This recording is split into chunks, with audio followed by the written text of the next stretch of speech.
Dios mío, estoy cansada de este jefe. Ya no lo soporto. ¿Cuánto necesito para no trabajar más? Hace unos días, nuestros colegas de Mis Propias Finanzas publicaron un video hablando de la ecuación de la libertad financiera. Así que vamos a verla para responder a esta pregunta.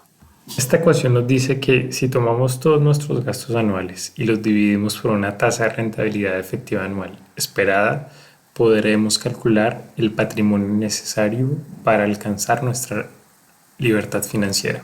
Si bien esta ecuación es un excelente comienzo, cuando la aplicamos en la vida real, vamos a ver que esta ecuación se queda corta. Así que acompáñanos en este video para ver cómo podemos complementar y mejorar esta ecuación para calcular tu libertad financiera. Hola, somos Felipe y David, los hermanos del Cash. Después de más de 8 años metidos en el mundo de las finanzas personales, queremos invitarte a aprender juntos cómo manejar la plata sin tanto enredo. Acompáñanos.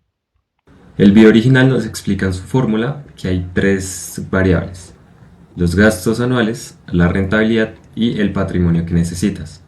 Es decir, el típico: si gastas 60 millones al año y esperas una rentabilidad del 10%, necesitas 600 millones. Suena fácil, ¿no? Pero se podría mejorar un poco, ya que hay varios problemas en esta fórmula. El primero es que asume que tus gastos y rentabilidad van a ser constantes por el resto de tu vida. Y segundo, ignora efectos como la inflación o crisis, que pueden impactar en tu patrimonio o lo que vivas de él, ya que esta ecuación asume que toda la rentabilidad anual de tu patrimonio se destina a cubrir tu renta. Dentro de la realidad de nuestro país, primero tenemos la inflación, ya que hemos tenido entre un 7 y un 9% de inflación en los últimos años, por lo cual tus gastos reales van a subir más rápido de lo que crece tu inversión. Y segundo, tenemos los impuestos. Entonces, si inviertes en un CDT o un fondo colectivo, una parte del rendimiento se va a ir en retención en la fuente. Y si inviertes en acciones o en ETFs internacionales, también van a haber impuestos sobre dividendos o valorización. Entonces, si esperas un 10% bruto, fácilmente te van a quedar 2 o 3% reales después de inflación e impuestos. Y esto cambia completamente la fórmula. Si tus gastos son 60 millones y tu tasa neta real es del 3%, ya no necesitas 600 millones. Vas a necesitar 2.000 millones. Y aquí tenemos la ecuación de la libertad financiera versión 2.0. ¿Qué incluye esta ecuación?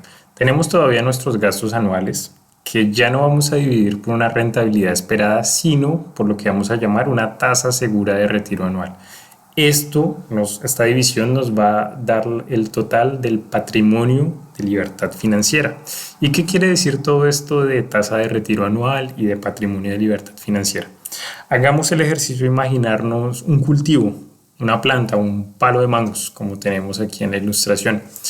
Necesitamos que el palo de mangos sea lo suficientemente productivo para que nos dé todos los mangos que necesitamos, pero al mismo tiempo hay que dejarlo crecer, hay que dejarlo vivir, porque si le pedimos mucho, si lo atacamos mucho, pues nos vamos a quedar sin mangos. Hay entonces que encontrar un equilibrio, ¿no? Entonces, entre lo que podemos pedirle y lo que hay que dejarle para que él siga creciendo. El palo de mangos es el patrimonio necesario para nuestra libertad financiera. Y los mangos que sacamos anualmente, como en el caso de la ecuación, son nuestros gastos. Entonces, ese equilibrio entre cuánto sacamos para cubrir nuestros gastos y cuánto dejamos para que el patrimonio siga creciendo es lo que llamamos la tasa seguro de retiro anual. Y definir bien esta tasa nos va a permitir definir más precisamente el patrimonio necesario para alcanzar nuestra libertad financiera. Entonces, la pregunta que ahora nos podemos hacer es: ¿cuál es una tasa segura de retiro anual prudente para hacer mis cálculos de libertad financiera? Bueno, un valor muy común es el 4%. Y si a nuestra ecuación 2.0 le agregamos una tasa de retiro anual del 4%, nuestra ecuación se va a transformar en esta, que es mucho más sencilla. Tomamos nuestros gastos anuales, los multiplicamos por 25 y esto nos va a permitir calcular el patrimonio necesario para alcanzar nuestra libertad financiera. Esto se conoce como la regla del 4% y es muy conocida en el mundo de las finanzas personales porque viene de un estudio hecho por investigadores estadounidenses. Ellos recopilaron datos entre 1926 y 1992, tratando de cubrir varios periodos de la economía, de los mercados, analizando diferentes portafolios de inversión y tratando de definir una tasa de retiro anual prudente para que una persona pudiese vivir de su patrimonio, pudiese alcanzar la libertad financiera durante 30 años. Entonces, esta regla del 4%, este estudio permitió dar un número, un valor puntual a un problema muy complejo, como lo vimos en el caso del palo de mangos, a tratar de definir ese equilibrio entre cubrir nuestros gastos, pero dejar crecer nuestro patrimonio. El problema es que este estudio fue hecho en Estados Unidos y en un periodo muy puntual, para condiciones puntuales, así que antes de aplicarla directamente a nuestro caso, hay que adaptarla a nuestro contexto. Entonces, tenemos aquí nuestra ecuación de la libertad financiera versión 2.0, donde para calcular el patrimonio que necesitamos para alcanzar esta libertad financiera, necesitamos únicamente dos elementos. El primero son nuestros gastos anuales, que van a ser divididos por una tasa de retiro anual.